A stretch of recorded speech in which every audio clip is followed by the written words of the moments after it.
मित्रांनो, अनेक वेळा दोन शेजाऱ्यांमध्ये, दोन भावांमध्ये किंवा खरेदी विक्रीनंतर जमीन मोजणीबाबत वाद निर्माण होतो।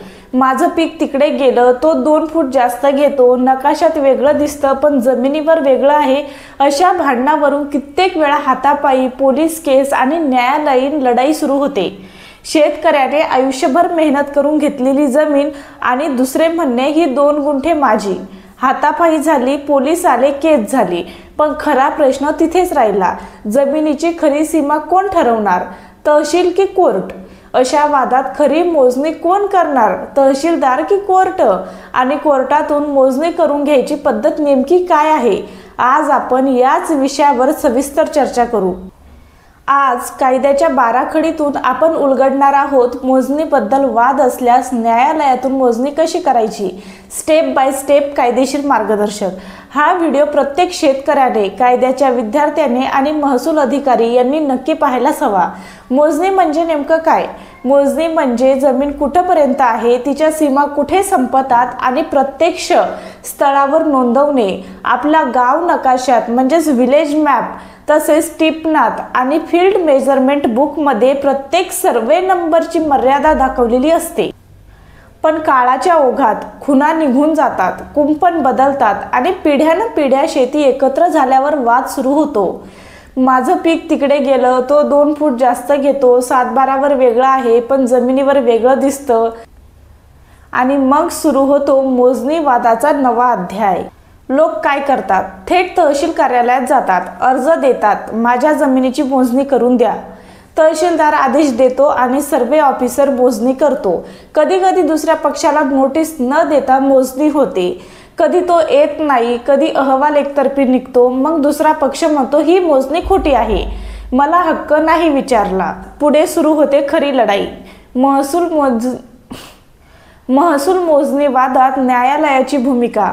तुमची महसूल मोजणी एकतर्फी झाली असेल किंवा शेजारी मोजणी नाकारत असेल किंवा सीमारेषेवर बांधकाम, भिंत, ताबा घेतला असेल तर त्या क्षणी महसूल खातं थांबतं आणि नागरी न्यायालय पुढे येतं। हा वाद नागरी स्वरूपाचा असतो, म्हणजेच बाउंड्री डिस्प्यूट। अशा वेळी न्यायालयातून मोजणी मागणे हे सर्वात कायदेशीर, कायमस्वरूपी आणि सुरक्षित पद्धत आहे।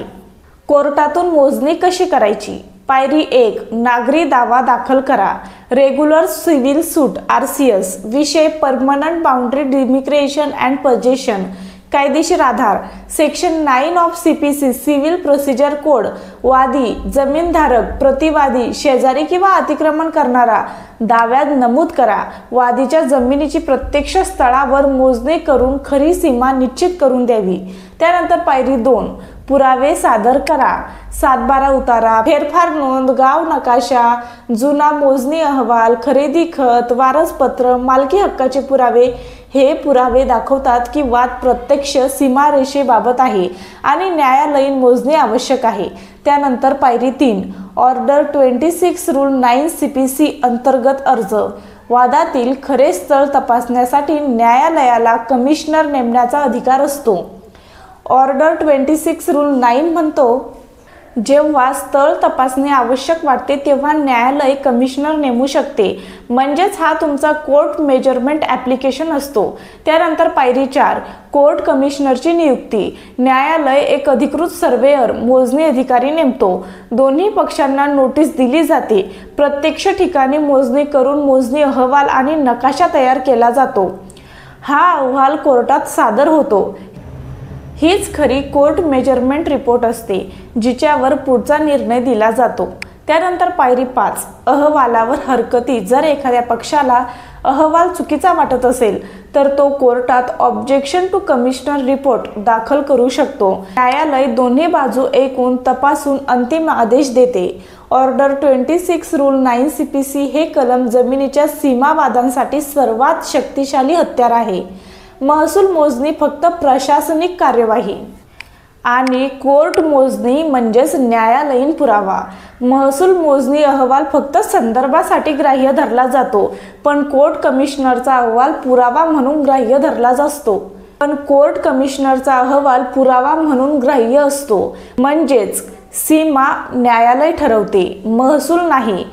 मित्रांनो, अनेक शेतकऱ्यांना असं वाटतं की तहसीलदारकडून झालेली मोजणी म्हणजे अंतिम मोजणी, सरकारी मोजणी झाली आहे, आता हेच अंतिम असं ते म्हणतात. पण कायद्याच्या दृष्टीने हा एक फार मोठा गैरसमज आहे.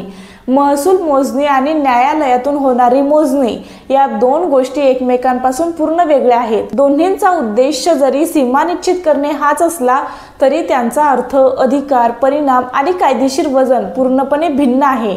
चला तर मग बघूया या दोन मोजण्यामधला सखोल फरक, जो तुम्हाला तुमच्या जमिनीच्या हक्काची खरी दिशा दाखवेल. महसूल मोजणी आदेश देतो. तहसीलदार, मंडळ अधिकारी किंवा जिल्हाधिकारी त्यांचं काम फक्त प्रशासनिक म्हणजे सरकारी खात्याची जबाबदारी पार पाडणे. त्यांना एक भौगोलिक मोजणी करायची असते, निर्णय द्यायचा नसतो.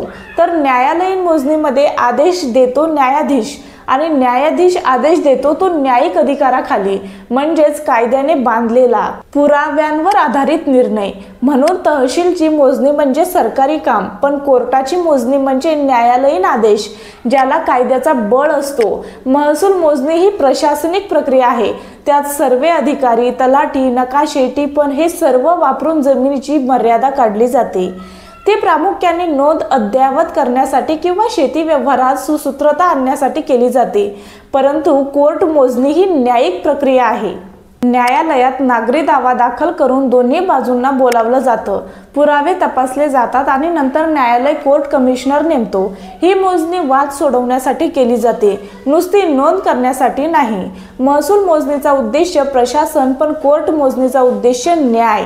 नोटीस, दोन्ही पक्ष उपस्थित असणं का आवश्यक आहे? महसूल मोजणी अनेकदा एकतर्फी होते.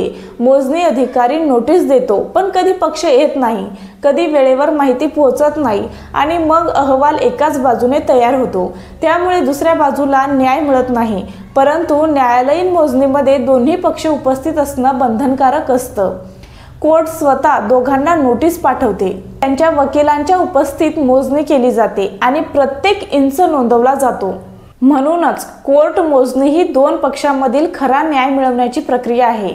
तर महसूल मोजणी ही फक्त नोंद ठेवण्याची प्रक्रिया आहे. अहवालाचा दर्जा, पुरावा की फक्त माहिती, हे सर्वात महत्त्वाचं आहे. महसूल मोजणीचा अहवाल न्यायालयात पुरावा म्हणून ग्राह्य धरला जात नाही, तो फक्त संदर्भ म्हणून पाहिला जातो. का? कारण तो न्यायालयीन तपासणीखाली आलेला नसतो. परंतु कोर्ट कमिशनरचा अहवाल हा कायदेशीर पुरावा असतो, कारण तो न्यायालयाच्या आदेशानुसार दोन्ही पक्षांच्या उपस्थितीत अधिकृत नकाशावर मोजून अहवालासह सादर केलेला असतो. हा अहवाल पुढच्या न्यायालयीन निकालाचा आधार बनतो आणि 7/12 उतार्यात कायमस्वरूपी नोंद होतो. महसूल मोजणीवर जर कुणी आक्षेप घेतला तर त्यांचं अपील महसूल अधिकाऱ्यांकडेच, उदाहरणार्थ उपविभागीय अधिकारी SDO किंवा जिल्हाधिकारीकडे करता येतं. पण ते सगळं पुन्हा प्रशासनिक स्वरूपाचं असतं. तर कोर्ट मोजणी झाल्यावर निकालावर आक्षेप घ्यायचा असेल तर तो वरच्या न्यायालयातच अपील कोर्ट करता येतो, जिथे निर्णय कायद्याच्या निकषावर तपासला जातो. म्हणजेच महसूल अपील म्हणजे पुन्हा सरकारी तपास आणि न्यायालयीन अपील म्हणजे खरा कायदेशीर पुनर्विचार. महसूल मोजणीचा अहवाल बदलता येतो. आज एक अधिकारी आला, उद्या दुसरा आला, नकाशात फेरफार झाला. पण न्यायालयीन मोजणी अहवाल म्हणजे अंतिम पुरावा. एकदा न्यायालयाने सीमा निश्चित केली की ती कायम राहते, जोपर्यंत वरच्या न्यायालयाने तो निकाल बदललेला नाही. म्हणूनच कोर्ट मोजणीला कायदेशीर स्थैर्य आणि विश्वसनीयता मिळते. ते फक्त एका पिढीसाठी नाही, तर पुढच्या पिढ्यांसाठी सुद्धा तुमच्या हक्काचा आधार ठरते. म्हणून मित्रांनो, जेव्हा तुमच्या जमिनीचा वाद असतो तेव्हा तहसीलची मोजणी झाली की झालं असं समजू नका. तहसीलदार मोजतो बांध, पण न्यायालय मोजतो हक्क. महसूल मोजणी म्हणजे सरकारी नोंद आणि कोर्ट मोजणी म्हणजे न्यायाचा शिक्का. महसूल मोजणी शंका निर्माण करते, परंतु कोर्ट मोजणी शांती निर्माण करते. म्हणून जमिनीवरचा वाद कायमचा मिटवायचा असेल तर एकच मार्ग, ऑर्डर 26 रूल 9 CPC अंतर्गत कोर्टातून मोजणी मागा. कारण शेवटी सीमारेषा तहसील ठरवते, पण सीमा कायमची न्यायालय ठरवते.